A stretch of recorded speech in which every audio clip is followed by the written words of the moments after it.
wale ambao wameweza kuhusisha. Tarajia ya kwamba bado wako na mimi na bado wataendelea kusonga mbele. So nashukuru sana. Mtijatoka kuwa na nyinyi kwa muda kiasi. Nimekuwa na hii and then nimekuwa katika kidogo. Mungu na over like for now niko safe. So mimi nashukuru Mungu sana vile nimewapata na ama vile tunaendelea. Before niendelee sana ningetaka kujua bado tumaina hakuida ameuliza. I think niko na majibu. Uliza wa apostle vile ataweza kutukomboa kama vile atatusaidia kutoka. One thing. Okay, nimekuwa kwa training mingi na maana nimekuwa nikijihusisha na mambo kama haya pande zingine nyingi, na tukiendelea na masomo kuna vitu mbili tunafaa kutofautisha. Kuna kitu inaitwa sympathy na kuna kitu inaitwa empathy. Hizi vitu mbili ni vitu ambazo ziko kwa mwili moja but zinawaka kazi tofauti. The moment nimeapply sympathy kwangu inaonyeshana ya kwamba ama kwako wewe inaonyeshana ya kwamba nina huruma zaidi. But the moment nimeapply empathy inaonyeshana ya kwamba ninahitaji usaidike na ile kitu ningetaka kufanya ni kuonyesha mwelekeo. So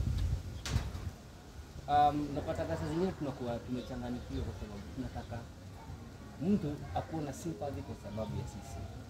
Na unajua tukishakuwa na sympathy ni kumaanisha ya kwamba mimi nitakuhurumia ni kwa sababu uko na kuna kitu fulani ambacho inakusumbua. So nitahave kuchukua hiyo kiasi, nitahave kuchukua hiyo kitu ni kama mzigo kwangu. Of which ni vizuri, but at the end of the day haisaidii. But the moment you apply empathy inakuwa ni muhimu sana. Ni kwa sababu gani? Umechukua ule mzigo ambao ndio mtu wako nao, umejaribu kurelease na umuonyesha njia. So the moment umeuliza vile utaweza kusaidiwa ama vile utaweza kukombolewa hapa, hiyo ni nzuri sana. But majibu ni kama hiyo. Ile kitu ni moja. Unajua ile sababu imetuleta hapa. Kwa hiyo kikao tumekuja kukaa ni kwa sababu tuweze kuongelelea ama tuweze kujifunza na vile tunaweza kujikomboa sisi kutokana na ile. Apostle ako na kazi ambayo ako nayo aweze kutuongelesha. Lakini pia na wewe mwenyewe uko na kazi ambayo uko nayo na ile ya maana zaidi ya kuchukua majukumu, ya kuteka step na kuchukua maamuzi ya kusema ya kwamba mimi mwenyewe nitajitoa kutokana na ulevi. The moment umeambiwa kwamba ulevi ni mbaya ama umeonyeshwa njia ya kuweza kuachana na ulevi, wewe mwenyewe usipojikubali, wewe mwenyewe usipochukua hiyo step ya kusema kwamba mimi mwenyewe nitaachana na ulevi, kule hakuna siku itafika ati mimi ndakuja kukwambia wacha kulewa, usiende kwa ulevi. Not unless wewe mwenyewe umeamua. Mimi nilikuwa kwa hiyo njia, mimi mwenyewe nilikuwa mlevi, mimi mwenyewe nilikuwa muuzaji wa hiyo pombe. But the moment mimi niliamua ya kwamba ama ile time nilikuja kupatana na Apostle, alinipata nikuwa hali nyingine mbaya sana. Nilikuwa mlevi chakari. Sikuwa sober even an hour. Mimi wakati wote niko mlevi. But kwa sababu nilikuwa ndani yangu niko na hiyo call ambao ningetaka kutokana kujitoka ulevi. Lakini napata nilikuwa kwa minyororo kwa sababu gani? The moment najaribu kujitoka ulevi najipata sitaweza kwa sababu gani?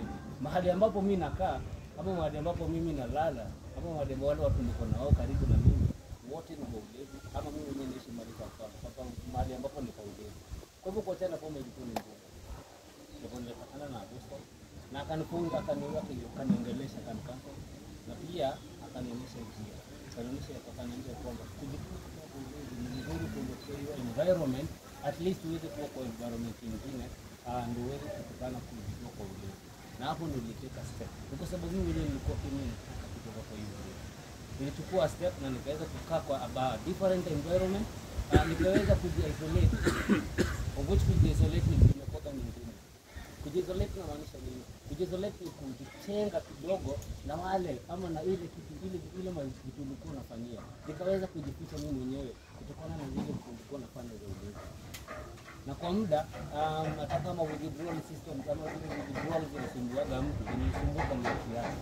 Kwa nao kusema kweli ni zaidi ya mwaka kutokana na ulevi. Na mimi mwenyewe naweza kuambia, naweza waambia mazuri ya kuachana na pombe. Sababu gani? In fact mimi ni kijana mdogo bado. Ukiangalia bado hapo ni mtu yangu, mimi bado ni mdogo kwenye kiungo. kama.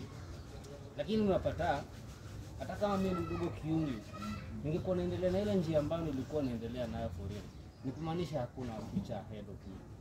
Sababu gani? Kwa sababu mimi niko pale huko ulevi. Ile pesa nilikuwaga nayo ile nilikuwa kwa mfuko. Nilikuwa kwa mfuko kwa sababu hiyo masaa nimelewa ama niko mlevi ama nimelala. The moment naamka ama the moment katashuka nitarudi tu kwa pombe niongezee. So kusema kuuliza Pastor Posto anaweza kutoa aje kama anaweza kukomboaje kwa ulevi, swali yenyewe sidhani ataweza kukujibu. Ile kitu ningeuliza